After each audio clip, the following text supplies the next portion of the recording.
Episode 87. Oh boy. Let's do it.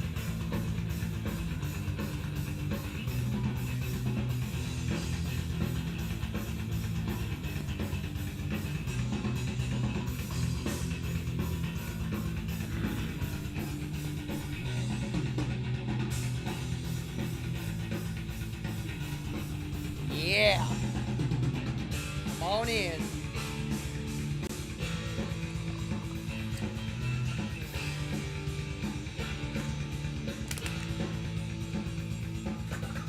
Oops. Cheers.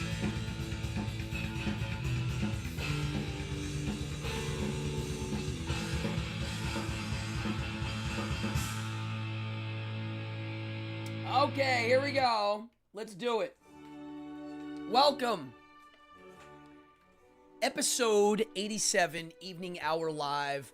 My name's Cardone. Let's have a good time. It's Monday, my favorite day of the week. What up, everybody? 100 degrees. Cool place to park. I like that song. What's up? We got a group in here already. I love it. Quick. Wow. Let's have fun. Somebody asked me if Wolfgang was back. Yes, he got back. He had a blast in Europe. He liked Berlin the best. He was in Paris, Berlin, and Amsterdam. And he loved it. He's been to Amsterdam now. That's his second time, which is kind of cool. Yeah, all right. Well, we're going to talk about some old school 80s stuff today. I'm very excited to do that. Somebody mentioned that how hard Dragon's Lair was, and we're going to talk about that today. What else do I have to say? I had a crazy weekend. I did a little bit of rando nodding. Amanda, Ashworth, Jason, Dan, Lazarus, William, Mama, Sis, Luke. What up? William, Jason, Dan. Come on in, people. If I missed somebody, I'm sorry. Hold on. Yeah, so I did a little rando nodding. Rando nodding is where you just randomly just go. And I basically, Friday till Sunday, I had things to do like home stuff, but like actual work, obligations, I didn't have anything. And that's great. That's no complaining. So then I basically hung out at the beach, a little surfing. The waves are garbage, but I did that. I met a whole new group of people. So there's little scenes out here. You know, there's like the surfers that hang out in the 60s and the ones that hang out in the 90s and the ones that hang out uptown. And then there's the boat people. There's the art weirdos that hang out in the boat marina. There's like little factions. And Fallon. Oh, you didn't like it. It's great. Well, we'll talk about that. The dumb element of it, which there is, but I have some thoughts about it. It's interesting. Of why there's some longevity. Achilles. That's a cool name. I always like that name. So anywho, I met a new group of people that hang out here via my rando nodding. I went to a party a little bit downtown, which is called Arvern. I used to live down there. It's Rockaway Beach. It's just called Arvern. And a friend of mine, two friends of mine own a surf school called Locals, and they throw a party. They have a few parties every year. And this was one of their parties, and it ended up being fan of the elevation in the corner, a bunch of combos. Huh. Elevation in the corner. I don't know what that is. Anywho, yeah, I met these people, and they ended up coming to my house, a group of these people, because we have a party house. Lots of things to do here. And they ended up staying over, and basically, I didn't go to bed Saturday night. I haven't done that in a very long time, folks. I think I laid down for like an hour dozed off. And I mean, I wasn't really asleep. But I'm still paying for it. Sunday was a little bit of a blur. And then I went to bed kind of early. And when I woke up today, I'm going to be honest, I didn't have any energy. I did get up early. I did my stuff. I did my studies. I mean, it was like a normal morning.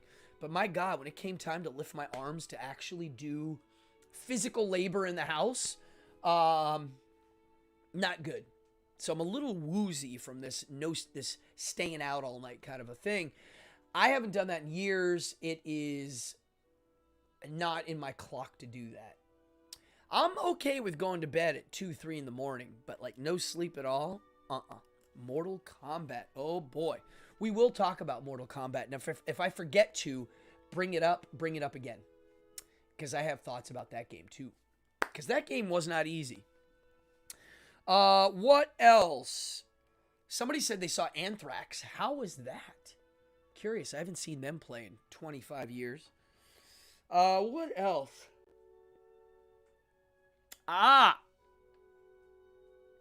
So, one of the new things I've been studying, or attempting to study, and I'm having luck, but not a lot of luck, is a historical chap named Cato the Younger. Cato, C-A-T-O.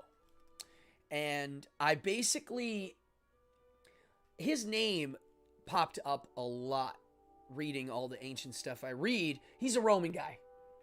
And Seneca was a big fan of Cato. And I started doing some research. And basically, Cato was a senator in Rome. And he was during Julius Caesar's time. And he was a Stoic. An open Stoic. I mean, that was his thing. And he was famous for being of high virtue. The highest of virtue. So much that our founding fathers really did like him. And he was the guy you couldn't bribe. He was that guy. He was a politician that was unbribable. And so I wanted to get a good book on his life. I always want to meet those people. Who cannot be bribed? Wow. And so I found these books. And this is interesting. Cato's Letters, Volume 1 and 2. So I'm like, oh my God, I'm going to be reading the letters like I do when I read Seneca's letters. When you read someone's letters that weren't meant to be published, there's a lot to get out of them, you know? So, yeah, my rhythm's thrown. So, check this out. So I get these books, and I'm a little surprised, and I'll tell you why. Cato's Letters, or Essays on Liberty, Civil and Religious and Other Important Subjects, Volume 1 and 2, by John Trenchard and Thomas Gordon. Almost a generation before Washington, Henry, and Jefferson were even born, two Englishmen concealing their identities with the honored ancient name of Cato wrote newspaper articles condemning tyranny and advancing principles of liberty that immensely influenced American colonists. The Englishmen were John Trenchard and Thomas Gordon. Their prototype was Cato the Younger, who was 95 BC to 46, 95 AD to 46 BC. He was the foe of Julius Caesar and a champion of liberty and Republican principles. I don't think they mean Republican like we use the word. So, this is not written by Cato. This is a couple of English dudes. Oh, we're going to get to Anthrax in a second. So, I thought I was getting Cato's letters. No. These are people pretending to be Cato. Now, I'm going to read this because this is what influenced our founding fathers, these letters. They were letters to, like, newspapers, I think. Lots of letters on freedom, civil liberties, stuff like that. Oh, it does smell good. I didn't smell this when I opened it. So, this is an interesting delve. So, I plan on doing an episode on Cato the Younger. And one of the things that attracted me to this guy is, like Seneca and Socrates, he took himself out. He took himself out in a manner that was off the charts. I'm not even going to talk about it. It's kind of shocking of what he did.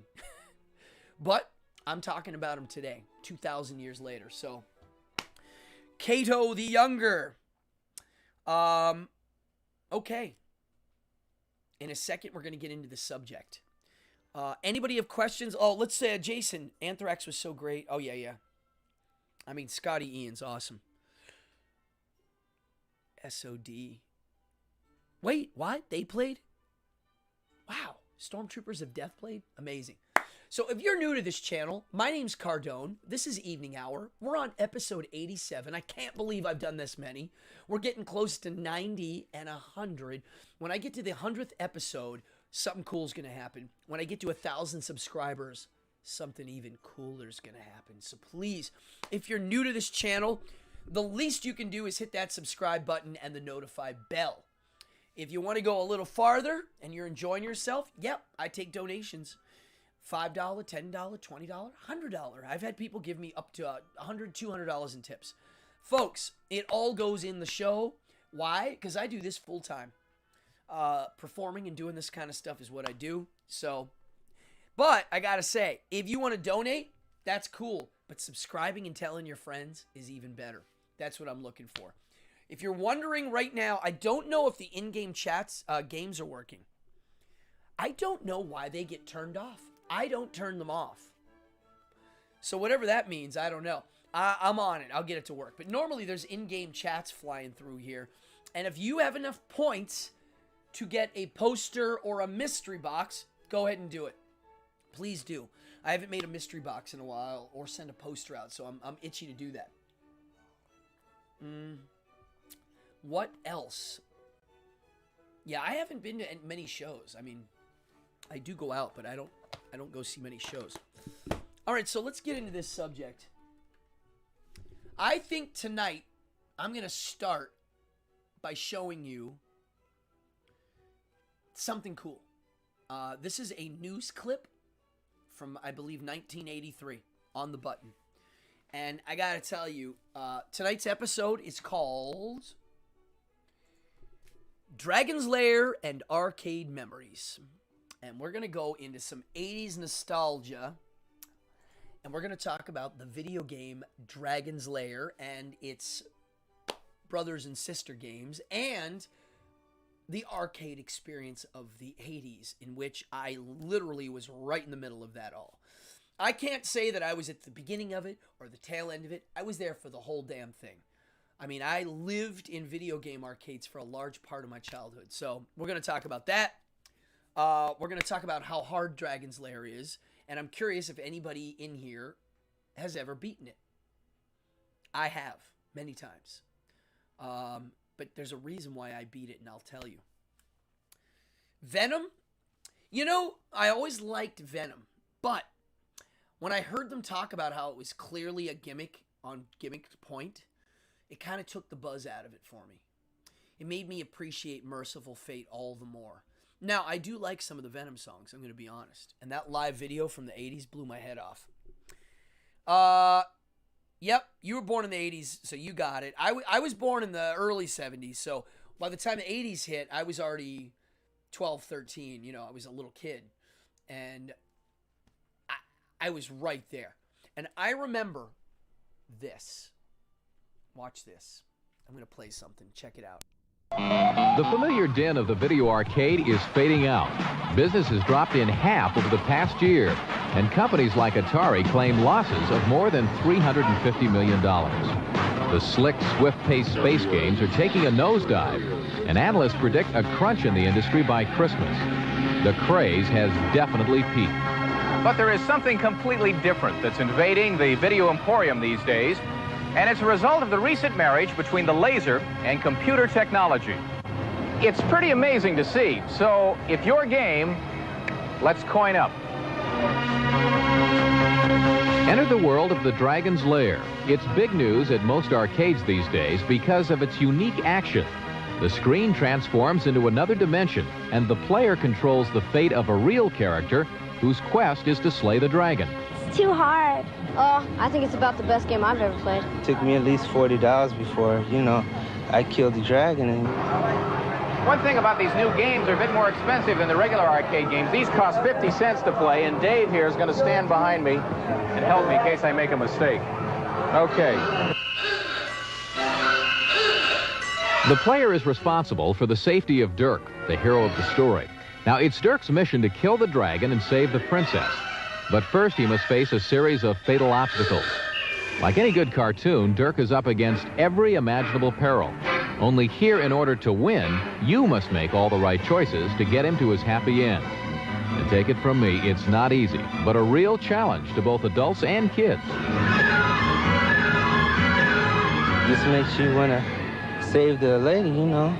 It's pretty much fun. I like it a lot. You don't know what's going to happen next. It'll make you jump if you do something wrong. It's like, you know, exciting. The idea of turning cartoons into video games was developed at Rick Dyer Industries. We're in the entertainment business, and no one had really come out with anything new. It's a new novelty, something, and people were sick of computer graphic games. It didn't have appeal. They're tired of it. They wanted something a little more real. The familiar din of the video arcade is fading out. Business has dropped in half over the past... Wow. Okay. So, 1983, Altoona, Pennsylvania. Me, a little kid, and Showbiz Pizza, the predecessor to Chuck E. Cheese. The hell with Chuck E. Cheese. They ripped off Showbiz Pizza. They screwed the guy out and made it a Chuck E. Cheese. But before that, it was Showbiz Pizza. And I remember when we got Dragon's Lair, I waited an hour to play it when it first came out. They usually had a TV set on the top of it so that you could see it from far away. It was famous for being loud. Loud. I mean, like, you could hear it everywhere.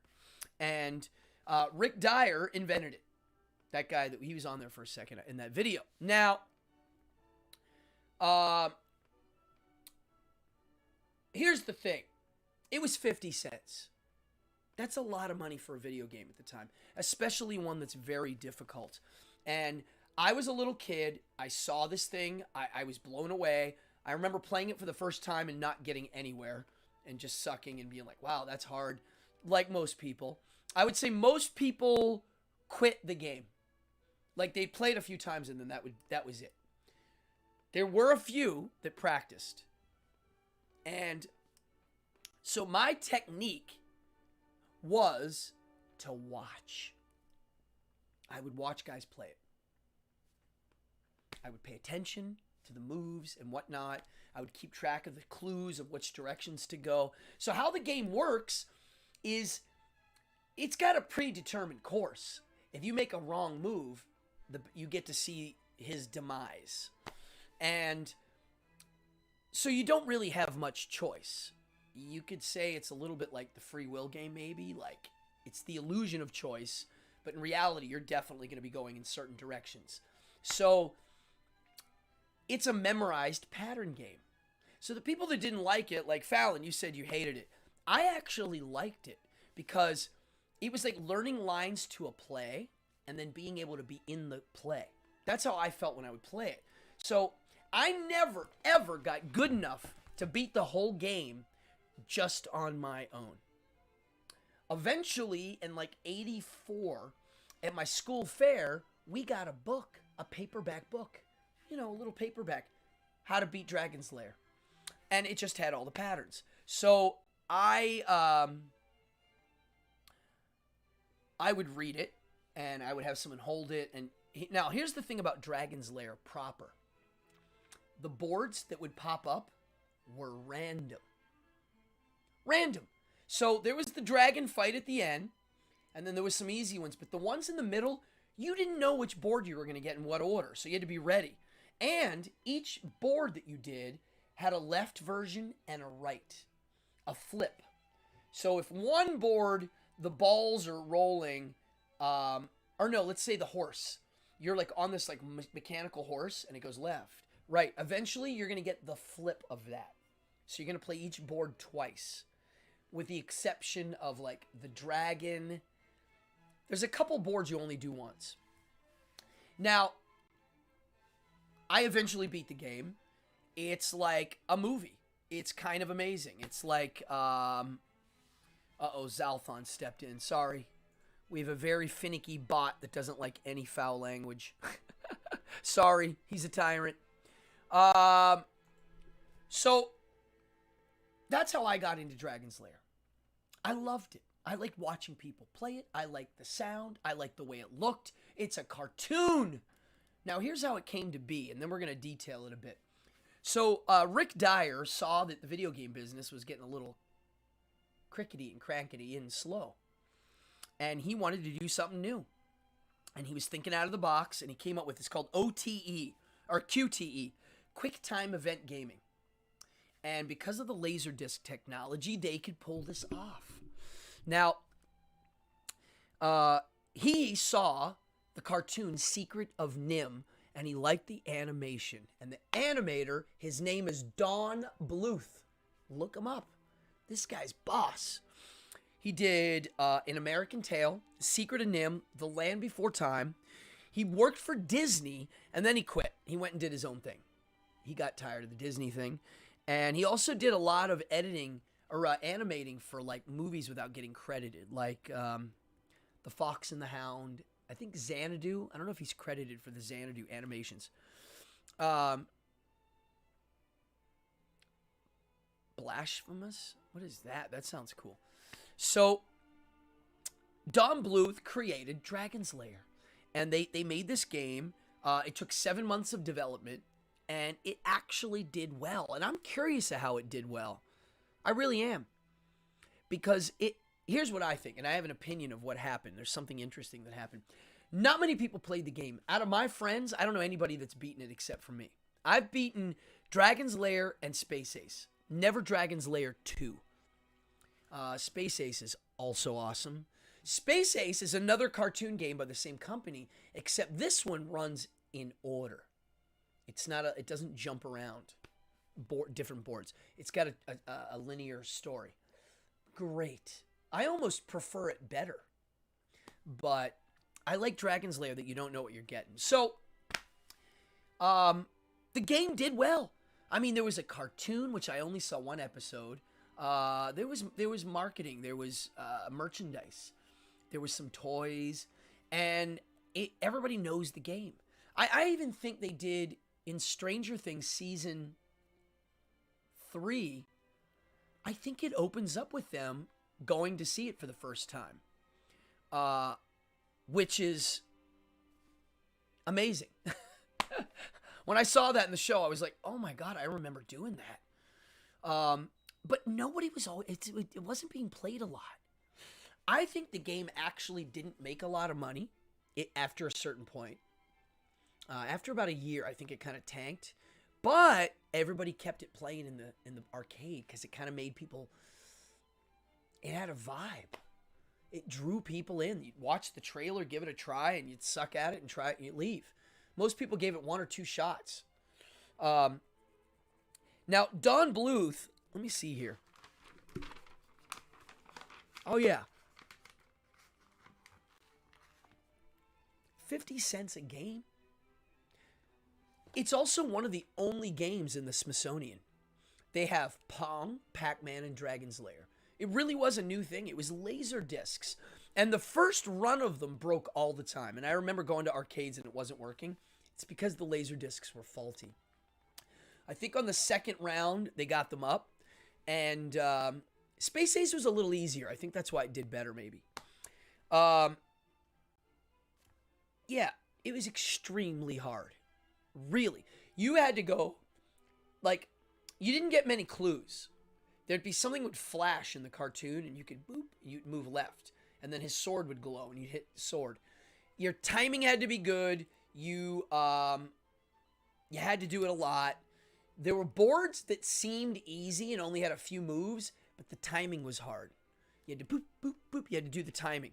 I want to show you the trailer.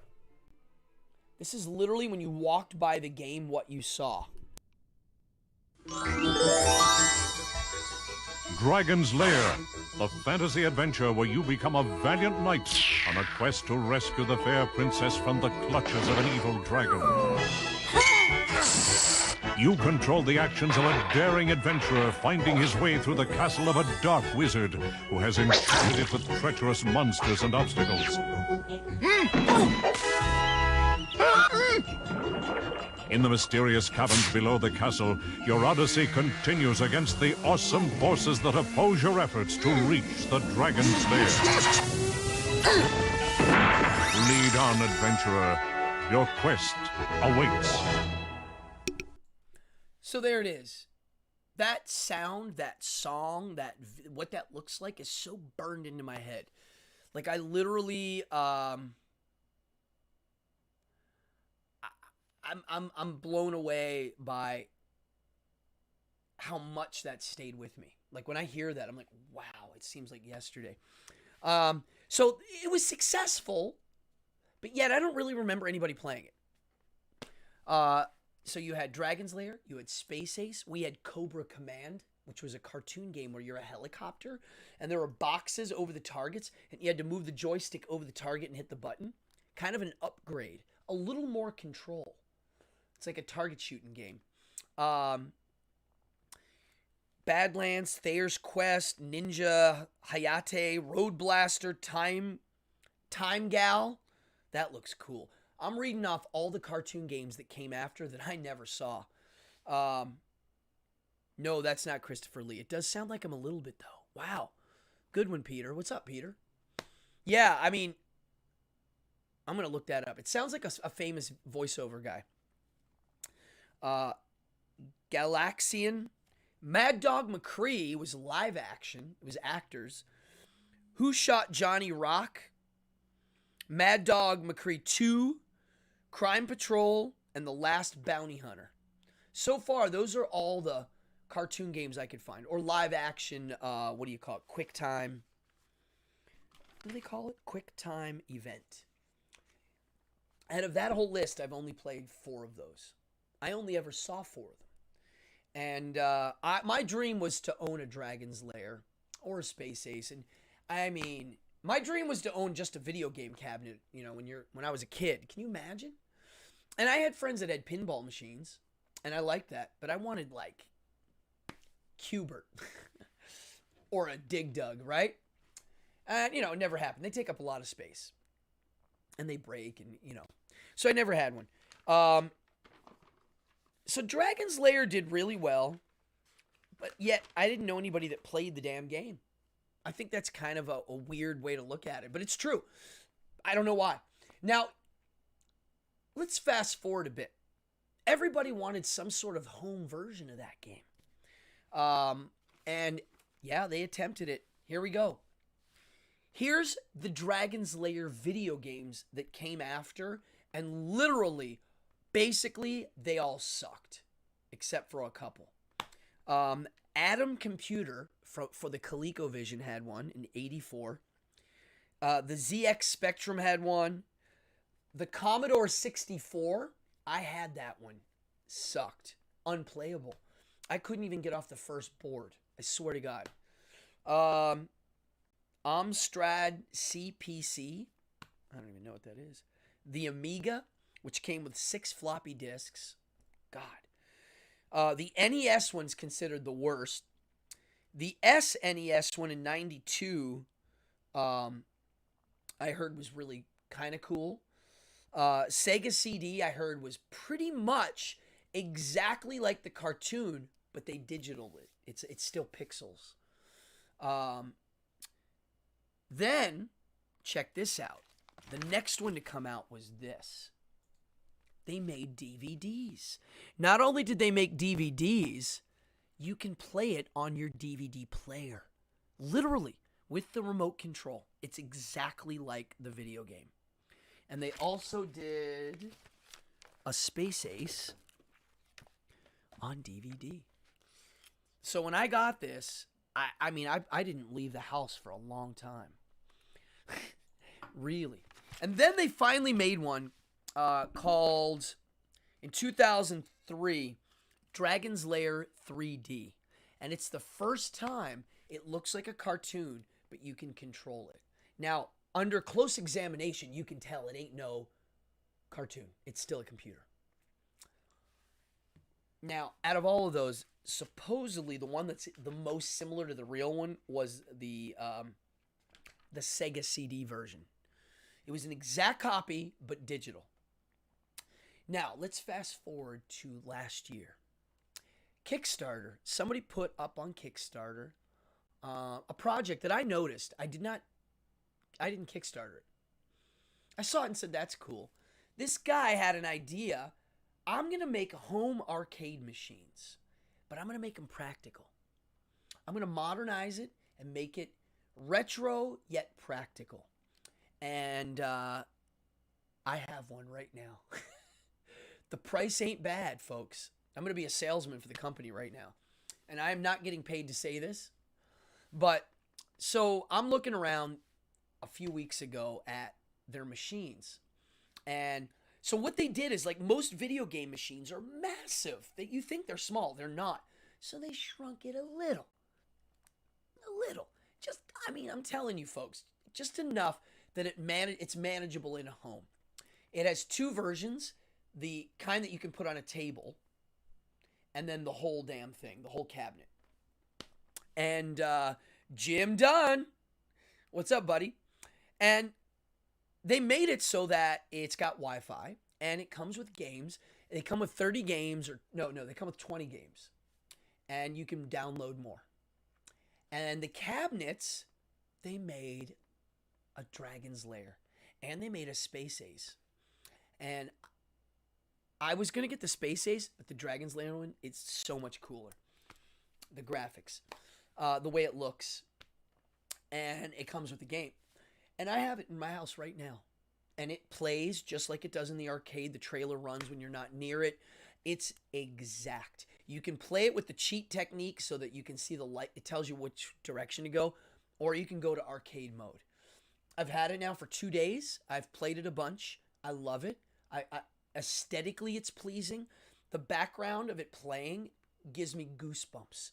I would, if you told me I never got to play it, I just got to leave it on in my communal room where we all party, I would be cool with that. It's beautiful. It's a work of art. The lights, the cabinet, the sounds of that trailer, and it came with Double Dragon. Yes, it came with Double Dragon, and I used to love that game. And it has 2 joysticks. It's worth every penny. They retail for about $700, but they have deals. I think you can get one for $6 now. $600 for a full-fledged video game machine that plays lots of games, to me, is not that much money. I think they cost, in the old days, way more than that. It's like cheaper now than ever. So I bought it for my friends, my family, my house, the Airbnb guests that stay with me. They can play it. I put it where everybody can get to it. I think we're going to have a lot of fun. I'm going to get some more games for it. I can't wait to see which ones they get. I really want a pinball machine. But they take up a lot of space. And I hear they break a lot, and you got to know how to fix them. And you got to know how to find parts. So, honestly, maybe one day we'll find a way to do a pinball setup, but I like pinball a lot. Now, let's talk about video games from the 80s, because this is the second half. I lived in an arcade. In Altoona, we had Aladdin's Castle. There was also an arcade in the Station Mall. Not as good. Different games. And I made a list of my favorite games. Now, here's the thing with video games back then. You got what you got. You only got what the pizza joint had, or the local laundromat, or, I don't know, the car wash place might have had one, right? The arcades had certain mounts, same with pinball. My favorites, and the reason why they're my favorites is because I saw them all the time. You know, they were around. Q*bert. I got pretty good at Q*bert. Got good at Q*bert. Dig Dug.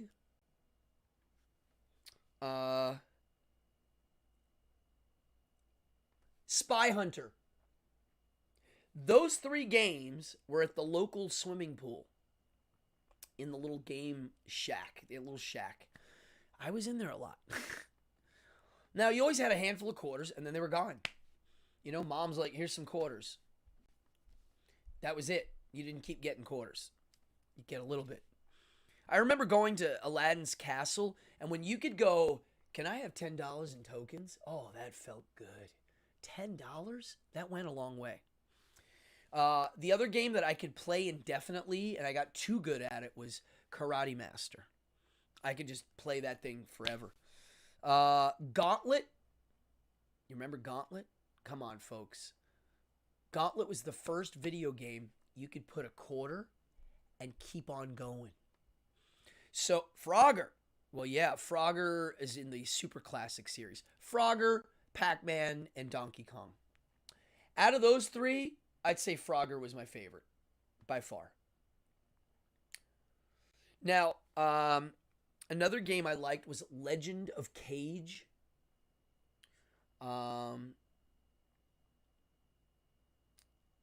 And of course, the cartoon games. I made a little list. Anybody remember Boot Hill? That's an old one.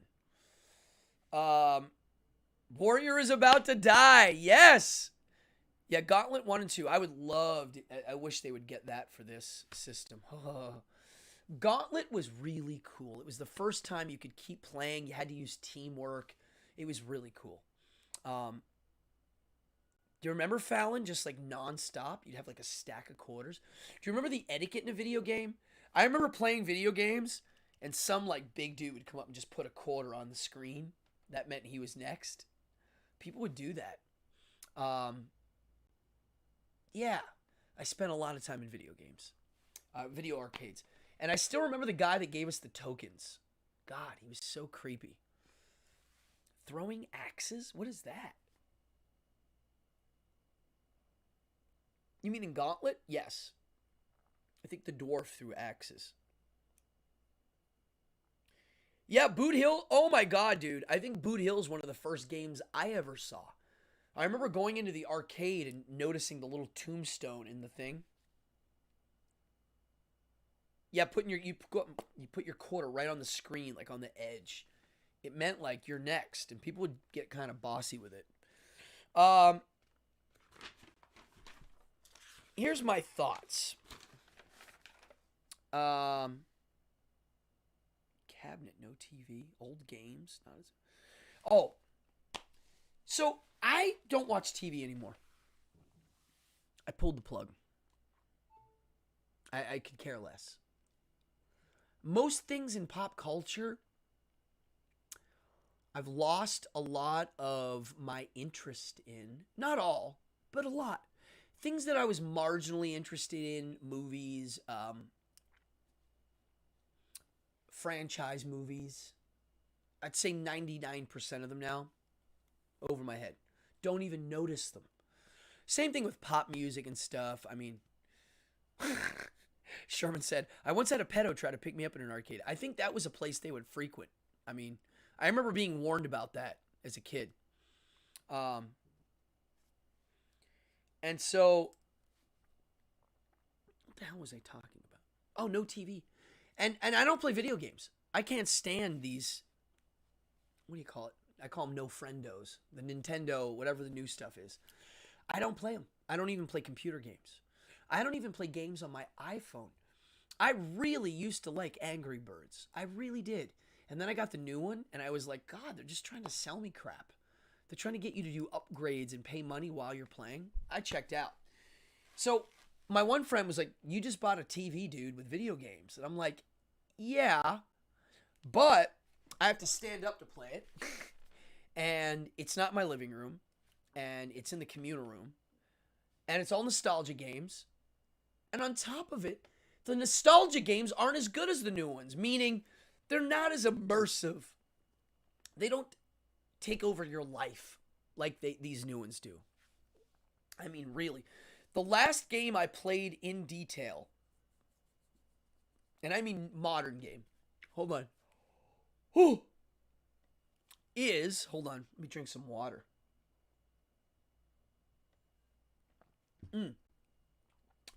It was Resident Evil 4. Now, I'll be honest, it was cool. It was like being in a movie. It was stressful. It was exciting. I beat the game. And I did it on the Wii. I prefer the Wii. For shooting games, you actually aimed. Not with this. This wasn't, you weren't aiming with your thumbs. You actually pointed. So, Resident Evil 4. Consuming? Yes. It's not like these new ones. Or like the old ones. The old ones, you got bored. Remember playing Atari? You got bored. I have an Atari machine right here. I have an Atari Playback. This is like a modern one. It's got a million games in it. Costs $20. Go sit down and play that and see how long it takes. The other thing is it has a joystick. I don't like using my thumbs for anything anymore. My thumbs hurt. I have arthritis and I do magic. I like joystick and hitting buttons. So, yes, I got a TV, but it's not the same. And like I said, I'm going to end up listening to it and watching it more than playing it. Yeah, the old games weren't this. The novelty wore off quick on them. So, yes, I have this system, but I don't feel bad. I don't feel... Grand Theft Auto Vice City. Wow. I'm very good friends with the guy in Grand Theft 4. And I'm going to have him as a guest. That's going to happen. Nico from Grand Theft 4. I don't know if you're watching. He sometimes watches these, I think. Michael Hollick. Good friend of mine. I used to live with the guy in Pittsburgh and in New York. We all kind of lived in a little group. I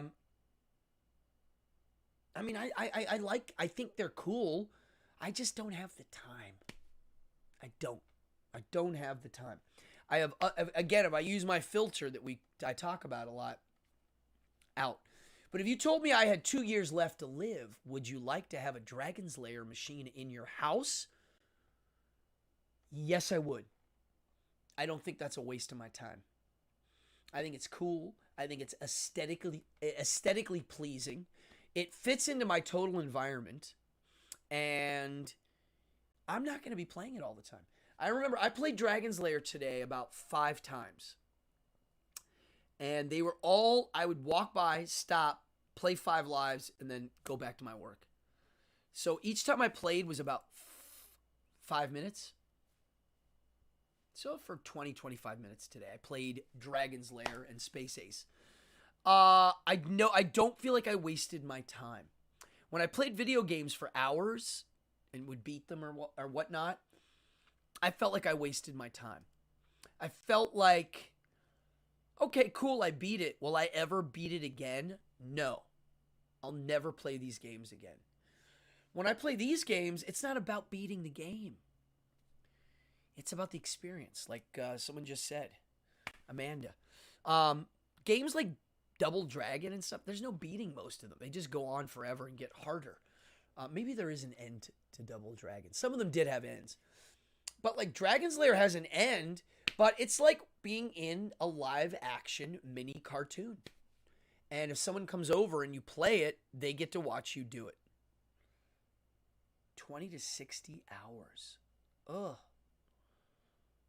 Wow. That's a lot. Now, that video I showed, the kid said he took him $40 to beat Dragon's Lair. If he beat it on $40, that's impressive. Because it took me $40 just to figure out how to do one level one time. I mean, yeah. Wow. Yeah. I don't know how he did that. Well, I believe if the guy did it, he must have had someone helping him. I'm not sure. Wow. I get why people like video games. It's an alternative to watching movies. I just really like getting rid of all of the above. It just opened the door to more things. More books, more reading, more role-playing games. Speaking of that, I've got to learn a module for tomorrow. I've been dungeon mastering one group for over 3.5, 4 years, and let me tell you, it's a lot. It's a lot of work, but I never feel like I wasted my time playing Dungeons and Dragons. The real one where we sit here. We sit in the orange room. We do it outside once in a while, but there's too many distractions. This room here we play in, I like it. It's a little focused. Yeah, the video game business is a lot of, I mean, Grand Theft 4 made more money than Iron Man. Think about that. Made like $1 billion.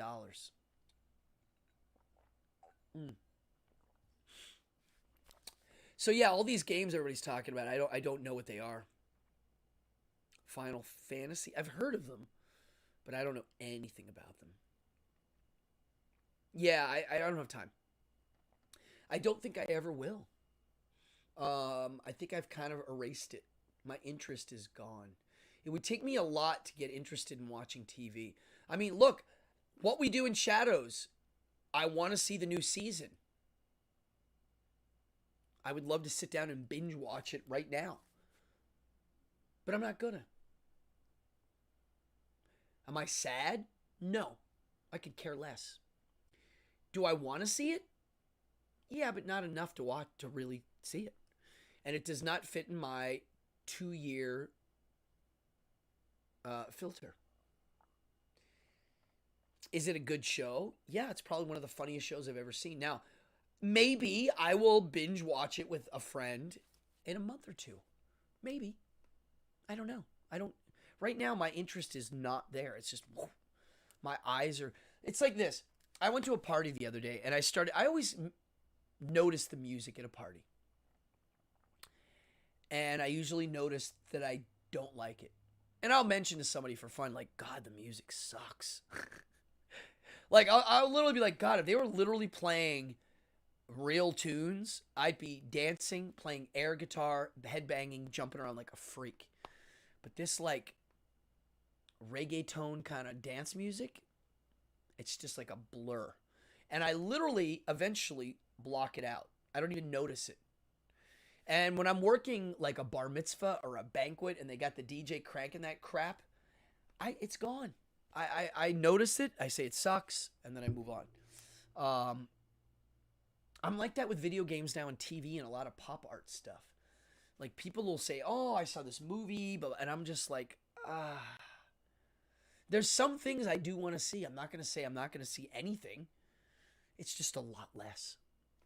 And the person recommending it to me, if I think highly of them, then I'll have more energy to pay attention to what they're saying and suggesting. If they're not, then forget it. Any waking moment of the day, I either have something I would really like to be doing or something I should be doing. There's not one time where I'm like, I have nothing to do. There's too much to do, and I have to choose which one and which order they're going to go.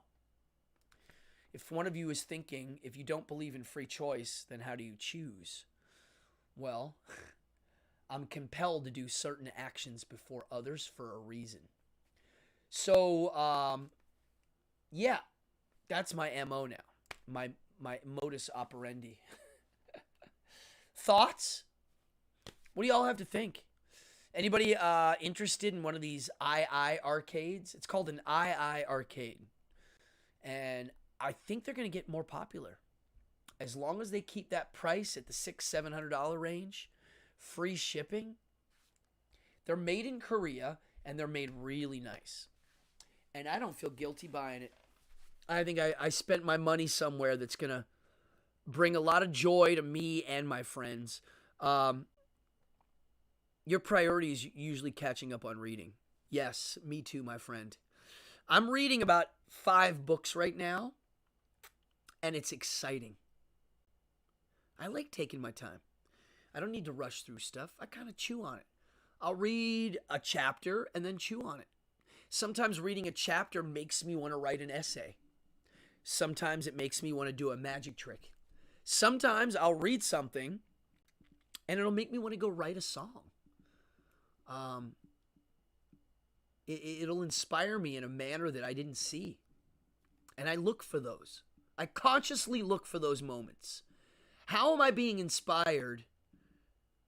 Like if somebody says, what are your influences for magic? I say Elvis and Liberace. I'm inspired by non-magical things. I'm inspired by, same with music. I remember listening to the guy from the Cramps, Lux, and they asked him what his inspiration was. And he was like, leopard print. He was talking about non-musical things inspiring him to make music. This is great. This is what artists do. They're able to put their signal out and data process the coolest stuff that no one else is noticing. And then because they're unique humans, when they regurgitate it, it comes out special. What's Fallon saying here? Mark Muggsy, hiya. Yeah. Yeah, Guitar Hero was a sin. You saw Elvis yesterday? Oh yeah, today is Elvis's death day. You're right. I think my Nana... Hey, Mom, when did Nana die? Didn't she die today too? My grandma? She died around this time too. Yeah, August 16th. Elvis was special. He really was. Listen to him sing. Listen to, dude, his voice can make me choked up. Watch Elvis right before he's ready to die sing Unchained Melody. Make sure you're getting an unedited version. There are lots of versions where it's edited and they make the sound more bigger and they add stuff to it. But it's him. He looks terrible. He looks puffy. He looks sweaty. He doesn't look good. And he sits at the piano and he busts out Unchained Melody. And the power in his voice, and you can just feel it. You can feel him singing the song. Bela Lugosi died today too. Caught in a trap. I can't walk out. Yeah, so back to the video game thing before we go, because I'm going to bust out of here at 9. We still have arcades. They still exist. If you go to any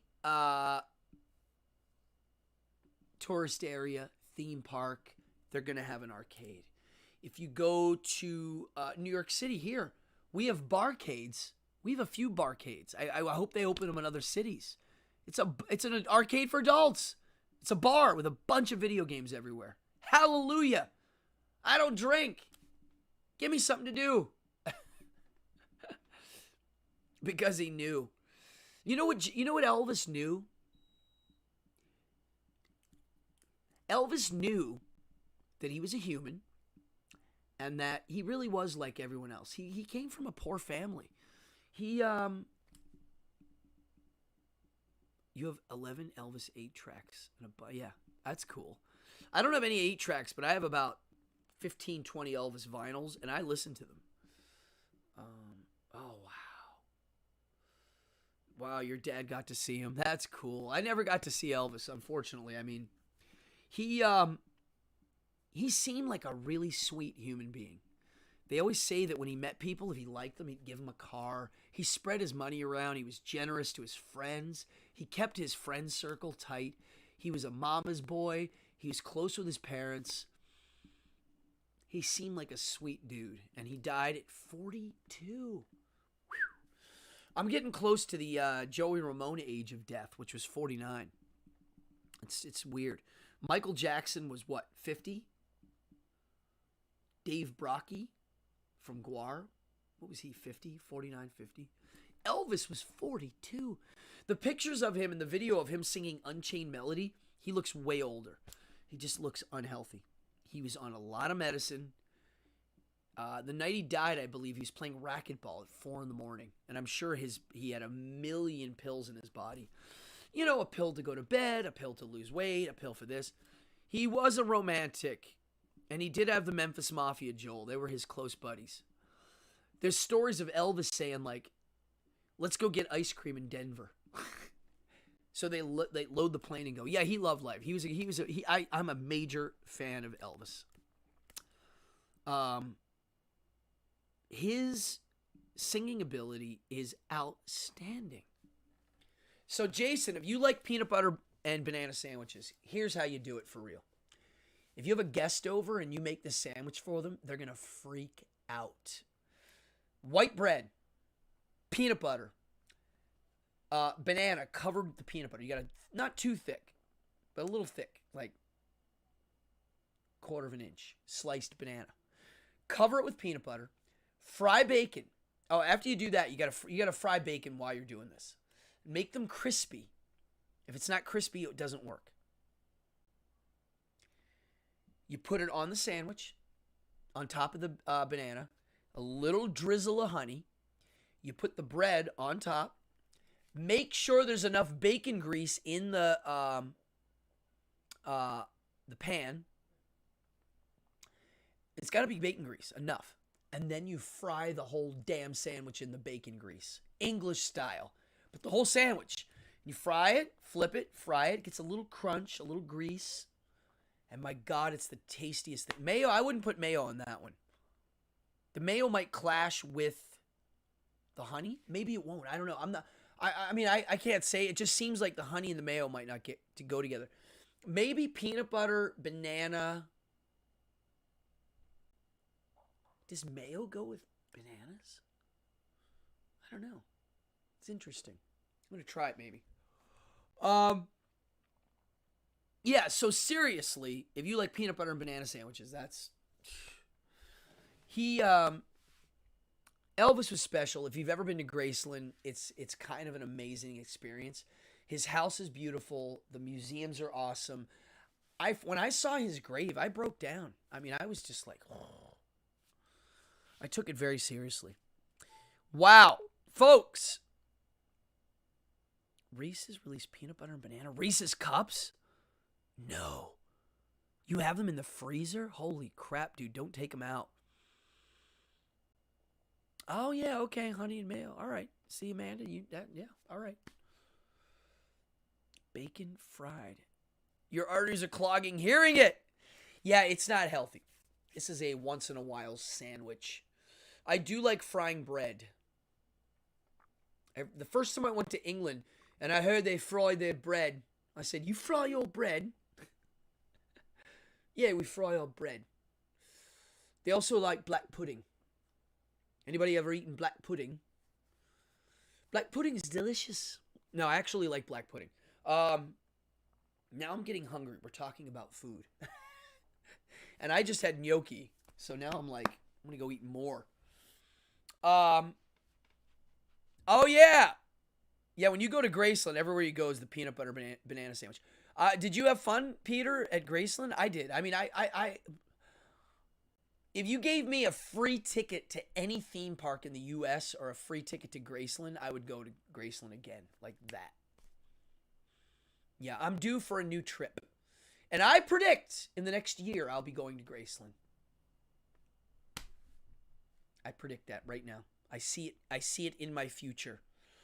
I'm going to drive there. It's going to happen. You peered on Graceland Gates. Leftover foods are good. Well, folks, my God, I hope you had fun tonight. I had fun reminiscing about some of these 80 video games. If you're young and watching this, yeah, you didn't miss out. You can still go to arcades. They're basically the same. The vibe's different. You don't see 15-year-olds trying to pick up girlfriends at the arcade anymore. You don't see the sleazy drug dealer guy trying to sell weed at the arcade. You don't see that as much. It's like a different thing. Anybody remember the arcade in Times Square? Right beside the Howard Johnson. Anybody remember the arcades in Chinatown with the chicken? They had a game, you put money in it. A live chicken came out and played tic-tac-toe. Swear to God. Look it up. Yeah, folks. As usual, let me look here. Uh-oh, Zolfon. Get up. I don't know why he's popping up. There we go. So anybody watching, folks, look, you can donate, but you don't have to. I'm not begging for donations. The only thing I do ask for, I'm hiccuping now, hit the subscribe button. If you're new to this channel, hit the subscribe. I have lots of little things I'm working on. I promise that these shows will always have decent content. Really. I try to make them interesting. For you and me. Believe me. And the thing that makes this show work, I can't say it enough, is the audience. You guys rule. I really do respect my crowd in here. We got a great group of diverse humans that have a lot to say. They have people in here who have good insight. And my people that watch really do love life. If you loved life, you wouldn't be here right now. If you didn't like the nuances and the weird things in life, you wouldn't be here right now. If you are the type that doesn't like to think open-mindedly about broad subjects and even the dark stuff, you wouldn't be here right now. So I really do respect my crowd. And August 18th. My mama said. I do respect my crowd. And I thank you from the bottom of my heart for showing up. Dude, we had over 30 people in here live watching. That's crazy. Thank you. I'm flattered. And if you're in here and you like my stuff, check out my Instagram. It's Cardone Magic. One word. I post essays and weird stuff I'm up to. I post all my public shows that I'm doing. And you get a glimpse of what I'm up to. I post my fun stuff too. Why not? When I'm out having fun, I do post it. Occasionally, sometimes on the weekends, I go into a cave where I'm not posting anything. But basically, I share a lot of stuff. So if you're having fun, come on in. Let's have some fun together. Let's see. What do we have here? Thank you. Howard Johnson's, man, that brings back memories. Yeah. Oh, no kidding. Wow. Yeah, that's when Times Square was Times Square. Cheers to life. Yeah, I agree. I'm going to raise a glass. I raise a glass for Mondays being awesome. And to all the people that can wake up on a Monday morning and say, let's do this, I cheers to you. Monday, let's go. Keep being abnormal, everyone. Yes, brother Jim. Yes. Seriously, I like that we have an open-minded group here. We don't mind getting down and dirty with some philosophical subjects. And I'm learning. I ain't no authority. I'm just learning with you. So thank you. All right, people. I'm going to take us out with our outro. And hail Mondays. I do. Mondays are cool, man. It's the start. You're getting it rolling. I'm excited to see what happens this week. I'm excited for the weekend to come back. And you can't do that if the weekend's here. So, that whole thank God it's Friday thing is bullshit. I like Monday. Instead of thank God it's Friday, let's come up with a new phrase. Thank God. Well, I don't thank God for anything. Monday. Maybe there's an alliteration there. Let's make it happen on Monday. Maybe that's it. Let's make it happen on a Monday. Wake up and TCB. Elvis always said, taking care of business. People, I'm Cardone, episode 87. Keep your eyes peeled. I might do a Wednesday show. Not sure yet. Still thinking about it. And if not, I'll be here on Monday. And party on, Wayne.